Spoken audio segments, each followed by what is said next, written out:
Ang ato ang Ginoong Dios, dako kayo niyang pagkadismaya.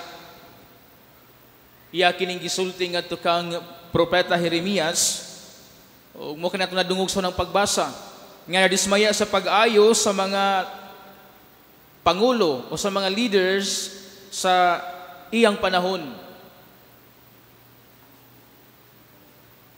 Usa sa rason nga nung nadismaya ang Dios, mao nga ang mga pangulo sa ilang panahon nagpatuyang lamang silang kaugalingon, thinking more of their personal interest and not for the common good of the people. Munang mingon ang Dios, woe to the shepherds who mislead and scatter for them. Makalilisang unya ang ilang silot nga mo hinungdan nga mga tao ang katawhan sa Dios nagkatibulaag. Woe to the shepherds who misled and scattered the flock. You have driven them away, you have not cared for them. Apan ang Ginoo misaad nga iyang tigumon pag-usab ang iyang mga katawhan nga nagkatibulaag, and to give them shepherds who will take care of them so that they no longer have to worry and to live in fear. Mga igsuon, nindot kay kini nga pagpahinumdum kanato. Nindot kini nga pahinumdum alang sa tanan. Sa tanang mga pangulo sa nasod, pangulo sa simbahan, pangulo diha sa pamilya, o sa nagkalalayng hutong sa katilingban. Or kanatong tanan, isip mga binunyagan. Ang saad sa Dios, ngayang tigumon pag-usab ang iyang mga tao, nga magpadala siya og magbalantay, magpadala siya og pangulo, nga mao'y magagiya kanila, nahatagan og katumanan, diya sa ikaduhang pagbasa o sa Ebanghelyo, nga ato nadungog. Sa ikaduhang pagbasa, ato nadungog nga mianhi ang Dios, mianhi sa Jesucristo, nagsangyaw sa maayong balita, nga mao'y magagiya sa katawhan, nga ang maayong balita, mo'y magdala sa katawhan ngadto sa kahiusahan. O diya sa Ebanghelyo sa Jesus, ang maayong magbalantay leads a group of disciples who give their life for the service of the flock. Ang atong Ginoong Jesus o ang iyang mga tinun-an miula sa ilang kaugalingon ug kinabuhi aron pag-amuma sa katawhan, pinaagi sa pagpanudlo, pagpapahawa sa mga yawa, o pagpang-ayo sa mga masakiton. Nagmatinudaanon gayud sila sa ilahang trabaho. Nagmatinudaanon gayud sila sa ilahang pagpangalagad o sa pagpanerbisyo sa katawhan. Hangtod nga nalimot na sila sa pagpahuway, bisan gani sa pagkaon. Mo nang gidapit sila ni Jesus. Hala sige, mangita kita og dapit nga awaaw, aron makapahuway kamo, bisan nalan og diutay, bisan nalan og makadiyot. Jesus has to remind them that rest is needed for the continued success of their mission. Kinahanglan usab di ay nga mopahuway kita.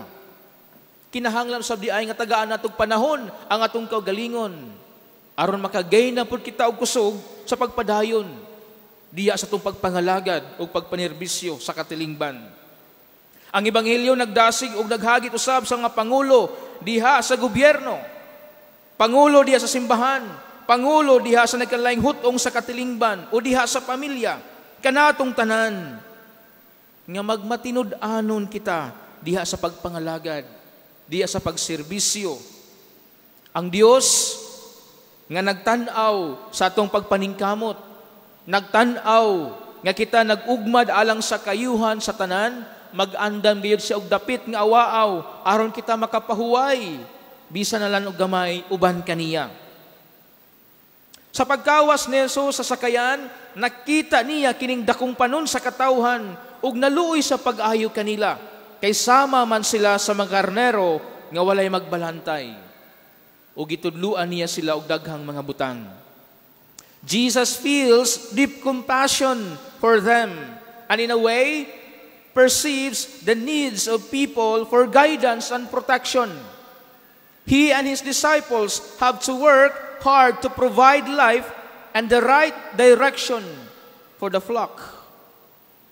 Nalingkamot sila, nga ilang magiyahan gayud ang katawhan, nga dili mahimulag diha sa matarong nga dalan. Nalingkamot sila sa pagtigom pagbalik sa mga karnero nga nagkatibulaag, gumikan sa mga pangulo nga nagpatuyang sa ilang kaugalingon, nga mao hinungdan nga nung nagkatibulaag ang mga karnero sa Dios. Muna nagpakatao ang Dios, aron siya mismo ang mamahimong shepherd kanatong tanan. Aron mahiusa kita, balik ngadto kaniya. Mga igsuon kini, pahinumdum kanato, nga kinahanglan gayod, nga dili ta mubulag na Jesus, dili ta mubulag sa Dios, the good shepherd himself. Gani, ang salmo nagdasig man kanato sa hugot nga pagtuo ni ini. Magbalantay kanako ang Ginoo, wala na magmakulang pa kanako. The Lord is my shepherd, there is nothing I shall want. Siya gayud ang atong maayong magbalantay. Kasagaran, moinguntang ang pagkamaayong magbalantay, iya lang na sa mga obispo, sa mga kaparian o mga relihiyoso sa simbahan. No! It is wrong to think of priests, bishop as the only shepherds of the church. Tungod kay kitang tanan, by virtue of our baptism, we shared the threefold functions of Christ, and therefore, every one of us is a shepherd. Every one of us is a shepherd. Ang pari, magbalantay sa mga parokyano. Ang gobyerno o ang gobernador magbalantay sa iyang probinsya. Ang mayor magbalantay sa mga lungsuranon. Ang manager magbalantay sa iyang mga trabahante. Ang mga ginikanan magbalantay sa iyang mga anak. Kitang tanan magbalantay sa nagkalanlaing paagi.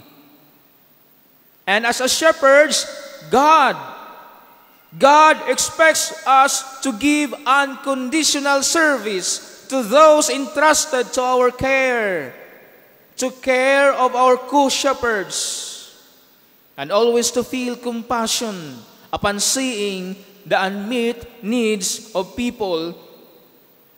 Ug mao kini ang ato ang hagit, mao kini atong challenge karong panahuna, ang pagkamaayong magbalantay sa usag-usa.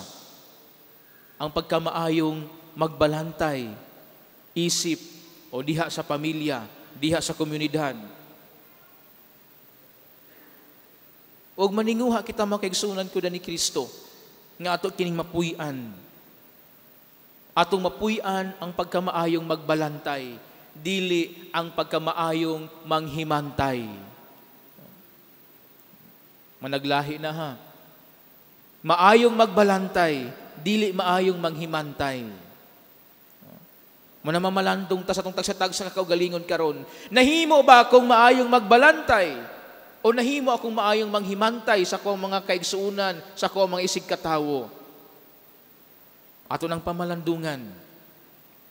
Kita mga binunyagan, kita nakadawat sa dakong gasa sa Dios, kita gitahasan sa pagsangyaw sa maayong balita. Kita adunay mga tahas, isip mga maayong magbalantay sa nagkalaing paagi, ginagman man o dinagko, then maninguha kita sa pagpuyo ni ini. Maninguha kita nga kahimutan kita sa Dios. Dili kita panghimarauton sa Ginoo sama sa mga leaders sa unang panahon o sa karaang panahon, sa panahon sa mga propeta. Na kundiin, nadismaya pag-ayo kanila ang Ginoo.